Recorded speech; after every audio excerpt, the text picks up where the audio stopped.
Okay, Assalamu alaikum warahmatullah. Apologies, there was a problem with our link, so we'll just hand over to Sheikh. Bismillah. Naam, Bismillah ar-Rahman ar-Rahim. So we're talking about the lives of the Salaf, or lives of the pious that went before us, and we're talking a bit about their lives. So I'll just mention a few more and then we'll finish. And one is the Thabit al-Bunani, one of the famous tabi'is, who is mentioned about him that when he was being buried, one of the people burying says, Ana adkhaltu thabitan lahdahu. He says, I was entering Thabit in his lahad, in his grave, and there was someone else with him. And when we put when we put all the mud on top of him, one of the labina, one of the bricks or something that was covering Thabit's grave, it fell or it dropped or it moved, and they could see within the grave, and he says, فَإِذَا هُوَ قَائِمٌ, that we just buried him and he's standing in prayer. قَائِمٌ يُصَلِّي فِي قَبْرِهِ, that he's standing praying. فَقُلْتُ, and as I said to the one with me, he says, are you looking at this as well, or is it just me? And he said, uskut, he said, be quiet. So he says, we put all the turab, we put all the dirt or the mud on top of him again. And he said, we went to his daughter and we asked her, مَا كَانَ عَمَلُ أَبِيكَ. He says, what did he used to do? Amal. So he says, what was his amal of your father? He says, why? What did you see? He says, فَأَخْبَرْنَا. He says, we told her that we saw your father and he was praying in the grave. He says, my father, he says, كَانَ يَقُومُ اللَّيْلَ 50 سَنَةً. He says, he would stand at night for 50 years. فَإِذَا كَانَ السَّحْرُ قَالَ.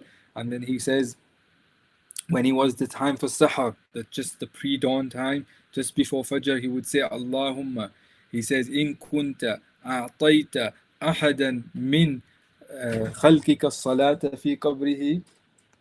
He says, if you have given anyone, or if you will give anyone from your creation as-salata fi qabrihi, prayer in his qabr, in his grave, fa'atiniha. He says, give it to me. فَمَا كَانَ اللَّهُ. And he said his dua was accepted and he became from those that prayed in their graves. And he says, and another narration, كَانَ ثَابِتْ يَقْرَأُ الْقُرْآنَ فِي يَوْمٍ وَلَيْلَةٍ وَيَصُومُ الدَّهْرَ.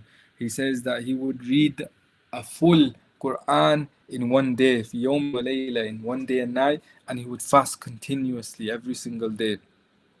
So these are some of the lives of the pious, and we could go on and on, as I mentioned, about them and learn about them, and we should sort of read about them as much as we can. And here we've got one about Shamsul A'imma al-Qardari, says about Imam Abu Hanifa. He says, كان يختم القرآن في كل يوم وليلة مرة. He says that he would finish the Quran every single day once. وفي رمضان كل يوم مرتين. And in Ramadan, twice. مرة في النهار, once in the day, ومرة في الليل, and once in the night. And he says, وقال ابن المبارك كان أبو حنيفة يجمع القرآن في ركعتين. And he was from those imams who could read the whole Quran in 2 units of prayer. وقال أيضا أربعة من الأئمة. Only 4 of those imams ختموا القرآن في ركعتين, in 2 rak'ahs. Which isn't true, there are others also, but this is what was said and is famous, that أربعة من الأئمة ختموا القرآن في ركعتين. Uthman, that we mentioned before, Ibn Affan, وتميم الداري, the one that saw the Dajjal, or the Dabba, and the Dajjal, وسعيد ibn Jubair وأبو حنيفة. وسعيد ibn Jubair وأبو حنيفة من التابعين. So these were the 4 that managed to read the whole Quran in rak'atain, in 2 units. So with regards to aspirations or high aspirations, as I said, read the books of the awliya, read the books or stories of the pious, and you realize how they used to engage with action. And the last thing that I would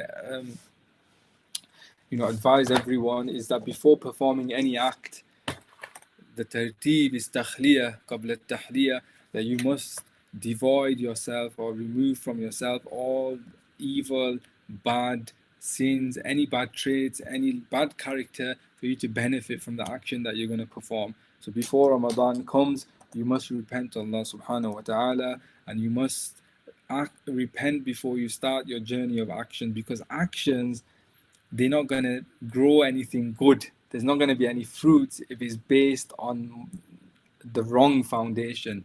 And he mentioned it's like a bag with holes. He said you can put water in the bag, but if your bag's all literally got loads of holes in it, he goes, you can keep adding as many good deeds as you want, but he goes, you won't benefit from those actions. Why? Because they're just going to come back out on the other end.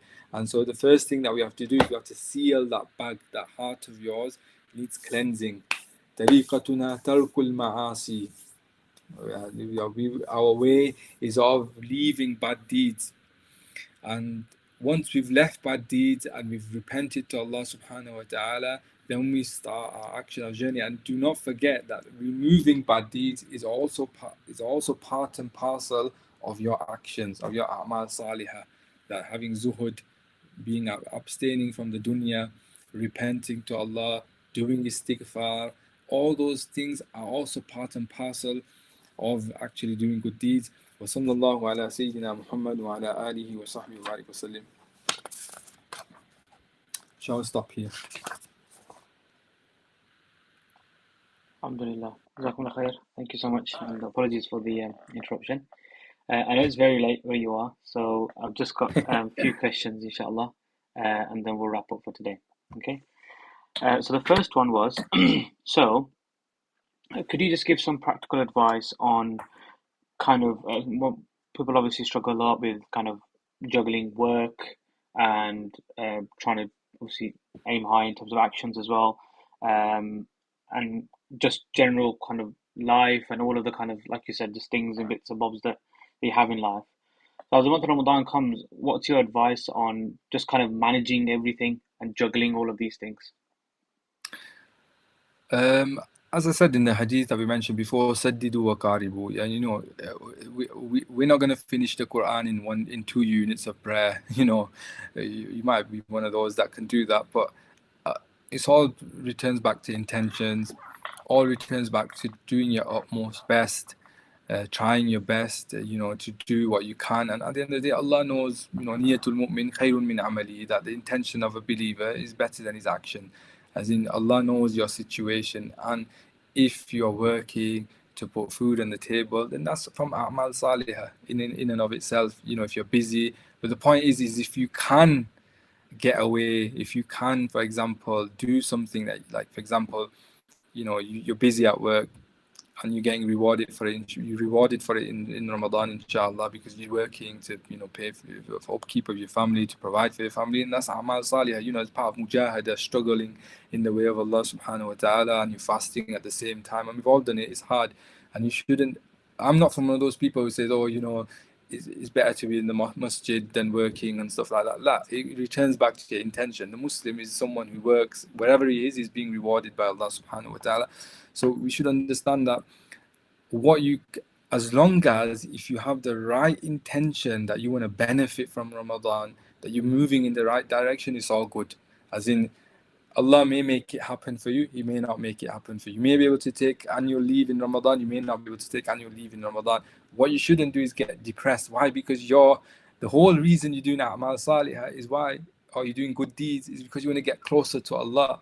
So as long as you're moving in that direction, that you're getting closer to Allah, that Allah, you're doing everything that you're doing, whatever it is, work, family, prayer, salah, whatever it is, that you're doing it for Allah, then it's all good deeds in your sahifa, in your book. So you shouldn't get depressed. You should just do what you can and ask Allah to make things easy for you in Ramadan, to facilitate for you, to give barakah in your time. And even, as I said, even some of the ulama say, even if you don't finish the Quran, that's not the point here. The point is that you engage the Quran, that you become closer to the Quran. So some people, they'll be like, la la la la la la la la la, I've finished 5 Qurans in Ramadan, I've finished 10 Qurans in Ramadan. Some of the ulama like, well, what's the benefit? What are you going to benefit from akthar or more? What's the benefit more in there is for you to maybe read a portion of the Quran slowly with a commentary, or understand it طبعا it's no doubt that's going to be better for you because it might actually make you closer to Allah. So the point is, everything that we're doing is so we can become closer to Allah, and we shouldn't forget that. Recently I was sitting with someone and he said, people want to get ijazat in Quran and stuff like that, and they just, it's like, when can I finish? When can I read this Quran and finish and get the ijazah? And you're just like, it's not about the ijazah. It's about, you want to engage the Quran. You want to love the Quran. You want to love that process, that journey. So anyway, long story short, the point is that anything that you do, do it for the sake of Allah, and you'll get rewarded for it. Work, family, anything. But when there's time for you, if you can give time for other things, and there's things that you can leave, then you should leave it. So if in Ramadan you should be watching your serial, TV episodes and stuff like that. Work, fair enough, but then you're gonna have to skip that EastEnders. Do you know what I mean? So obviously, yeah. Alhamdulillah. A question that I kind of ask a lot of our guests is, so we're in some very interesting times at the moment, just generally in terms of kind of struggles and shubahat, like you mentioned. Um, and I think a lot of people struggle with faith and maintaining faith and just holding on to faith. What's your advice on, and I know you touched on it kind of briefly, just how we can strengthen our faith? A lot of people kind of struggling with, you know, their purpose and why we're here and attachment to Deen. So, what No, would be your advice in terms of just strengthening our faith and keeping firm?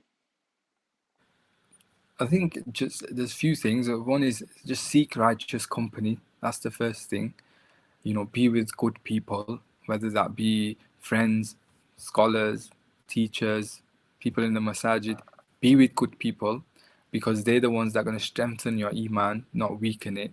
They're the ones going to fill your heart with light, not with darkness. Be in good places. So seek majalis al-ilm, majalis al-dhikr, any good place. Don't be in the, let's say, the worst of places. At the aswaq, the Prophet ﷺ said, Amgadul biladi in the light, aswaq, the worst of places to Allah subhanahu wa ta'ala are the marketplaces. So there are good places, there are bad places. So be in the good places, because these are all, as we said, means for you to protect your faith. And ilm, seek knowledge as much as you can. There's no end to seeking knowledge. And I always, I repeat this over and over. Ilm is really, really important in this day and age. Really important. There's a hadith where I think it's Abdullah ibn Mas'ud says, there's come a time where ilm becomes more important than amal. In our time, amal was more important. Amal was more important than ilm, because as in we all had ilm. So it was all about acting. Because there will come a time where lot of people will speak, كثير خطباؤه, there will be loads of sermonizers, because ilm will be little. And he goes, at that point, he goes, seeking knowledge actually becomes more important than practicing. As in, it doesn't mean you don't practice, but he's saying, if you're going to prioritize one thing, at that point, seeking knowledge actually becomes more important. Why? Because your action may not even be, valid, because you don't even know how to perform it properly. So he goes, so these are the things. So you have to take the means wherever you are. You can't sit on your laurels at home and expect that, well, everything's happening to me. You have to seek the means wherever that is. Whether any opportunity that you get, you have to take it. Seek the good wherever you find it, and then ask Allah. Obviously, the last thing is, and the most important thing is to ask Allah to protect your faith. To have a wird of Quran and dhikr that you constantly do every day. That you have the adhkar sabah wal masa, the du'as that you read in the morning, because these are protection for you. People complain, I'm in black magic or this. Look, if you're reading Wird Imam al-Nawawi or Wird Imam al-Sakran, or you're reading the Wird al-Latif, or you're reading just the prophetic ones, these are protection for you. It protects you. But you have to seek the means. You have to seek the outward means and the inward means, both of them at the same time. Alhamdulillah. Okay. Another interesting question. So, what is better? Is it better to do suhoor, or is it better to do tahajjud in Ramadan? Especially if a person can fast without having to do suhoor. No, there's barakah in suhoor, and so there's emphasized that you should do suhoor in Ramadan, even if it's a day or you drink water. You should always try and do suhoor in Ramadan. It's from the sort of sunnahs of the Prophet ﷺ to do suhoor in Ramadan. Tahajjud, yeah, obviously again it's a arm sunnah that you can perform, but I wouldn't know which one's better than the other, as in if you were to pick one over the other, I wouldn't be able to say, okay, do this and don't do this one. I mean, Allahu A'lam which one's better to do. If you're gonna, as in, are you saying like to do one over the other, or like what's the question? As in, like to leave, if you were to do only one, is that the question? Yeah, I think that's what the question is. So if a person can basically get away with not having to do suhoor, is it better for But you them can to? do both easily, as in you can get up, pray tahajjud, have a sip of water, and go back to sleep, and then You get pray the best of fajr both later on. worlds. Yeah, you do. Suhoor doesn't mean you have to have a full-on, fried Paratha. breakfast. In the morning, it just means that you have something to eat, because in suhoor there's barakah. There's a hadith that mentioned the blessing or the blessed nature of having suhoor, especially in Ramadan. And obviously, you need to you're gonna fast long fasts and stuff. It's important to have a little bit of energy. That's one of the only instances some of the ulama allow you to eat excessively is at suhoor time. Some of them, not all of them. So because it gives you it strengthens you to fast the Strength, day. yeah, That's the thing. Yeah. yeah. Obviously, you know your body best, but some of the ulama allowed it. Alhamdulillah. Okay, just a few small final questions. Could you just mention briefly some of the virtues of the month of Sha'ban that we're in, and in particular the 15th as well, please? Oh no, on 15th of Sha'ban, it's a blessed night. There's multiple ahadith with regards to it. It's a night where Allah subhanahu wa ta'ala forgives your sins. The Prophet sallallahu it's multiple. There's narrations about on this night, Allah gazes at His creation on the 15th night of Sha'ban, and He forgives all the slaves except for two types of people: those who do shirk, and those who have rancor for their fellow shahna or baghdha, for their fellow Muslims. So the narrations that the Prophet ﷺ said, this night is the night of forgiveness, that Allah subhanahu wa ta'ala allows you to forgives people in this night. And He says, Allahumma, He says, the multiple narration. Allah Alam, I don't know all the narrations right now off the on the top of my head, but this the ulama, they recommended people to fast on this night, and he said there's a month. The Prophet also said that people neglect. He says between Rajab and Ramadan, and he says it is a month in which actions are raised to the Lord of the worlds. And he says, I love for my actions to be raised whilst I'm fasting. And he was talking about the month as Sha'ban.